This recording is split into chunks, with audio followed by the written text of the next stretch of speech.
All right, we're going to check out this tactical flashlight by BRINYTE today, PT16A. I have a link in the description for this if you want to go check it out. Please ignore the ink on my fingers. I was trying to get a pen to work for the last 20 minutes. So let's pop her open here and see what's inside. But we'll do a little overview here, and I will definitely take her outside and test her out. So there she is, plastic hard case there. And it feels like a bunch of the other stuff's down underneath. It says rechargeable. There's our little tactical finger ring. USB to C, like most modern phones are nowadays. Got little O-rings there. So for the waterproof, little carry handle there. I'm going to assume that's the battery. And we got our little pouch holster down in here. Okay, you can clip it on the side of your pants there. Velcro strap. Pop her down in there. And I believe this is adjustable in one way or another. But anyways, you got that guy there. And then we got our paperwork down here.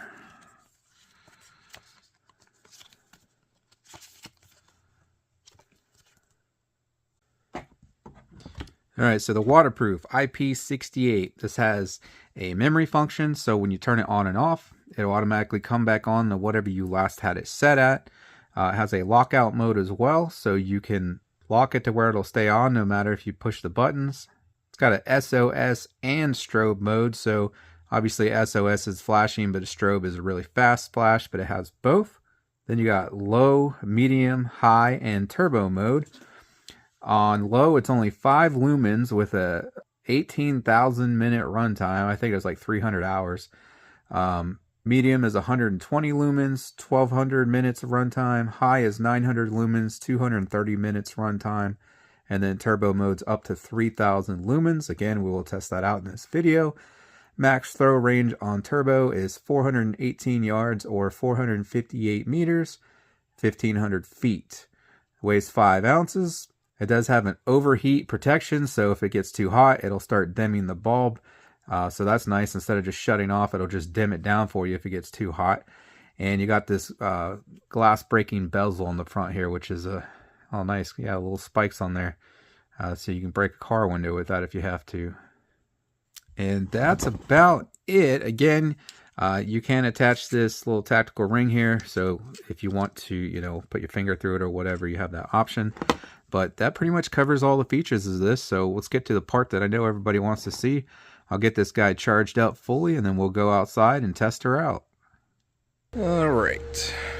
Well, it looks like we're out of focus there. Hopefully it'll focus once I shine this light out here.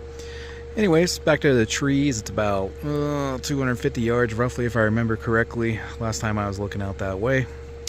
So here is the dimmest setting. Looks like we can see about 50 yards there. This thing's pretty dim on the dimmest setting though. Second setting, a lot brighter. Looks like I can see about 100 yards out there, maybe a little further.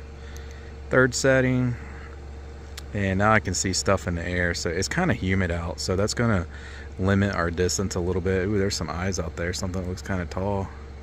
That's a little creepy. I think that's a deer. And let's go ahead and try turbo.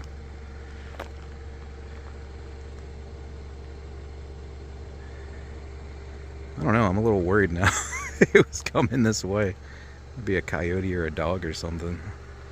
Anyways, we can see over there. I mean, you can see the crap in the air, but that's at least 250 yards back there, so it's good for at least 250. So yeah, again, that was at least 250 yards. It might have been closer to 300, but you can see all the stuff in the air. It's early summer here, so there's a lot of pollen in the air right now. And then also, like I said, it rained earlier in the day, so it's pretty humid out as well. So you're seeing a lot of the like dew particulates in the air as well, kind of getting in the way there. So I'm sure on a clearer day where it wasn't so humid with all the moisture in the air and with pollen flying around and stuff, we could see past 300 no problem. Ooh, there's something out there. What is that? Oh, it's a skunk.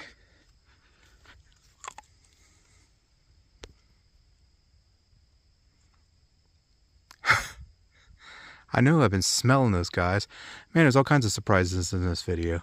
So that's a skunk, and I think he's living in a shed. Oh, I'm not even pointing the camera at him. I think he's been living in a shed out there. But it occurred to me that, let me get situated again here. I didn't show you guys the strobe. So it depends on the frame rate and how fast this thing flashes. It always looks better in person, but yeah, you can see it flickering there, but it does look better in person because it just messes with the frame. It depends on the frame rate of the camera. So, and I'm going to get the heck out of here before that skunk comes running at me. Another cool little feature there, you can see the green light glowing on it.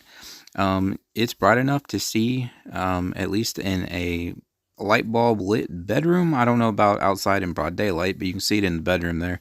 But not so overly bright at night. I have it laying next to my head on a nightstand, and it's not bright at all at night. So, but that stays illuminated to help you find it in the dark. If you can't, where's my flashlight? We'll just look for the little green glowing light, and that would take forever for it to drain the battery, because with this on the low setting, it would, again, it has like a 300-hour runtime on low, so it would take like a full 2 weeks or more to drain the battery if you left it on low the entire time. So that little tiny green light there would literally take months to drain it, so no worries about that. But anyways, I thought that was a pretty cool feature. But that'll do it for the BRINYTE PT16A. Again, there'll be a link in the description with a discount code if you want to check it out. Thanks for watching. Appreciate it as always. And if you guys want to see any more product reviews like this, check out the parts, accessories, and optics playlist on the channel.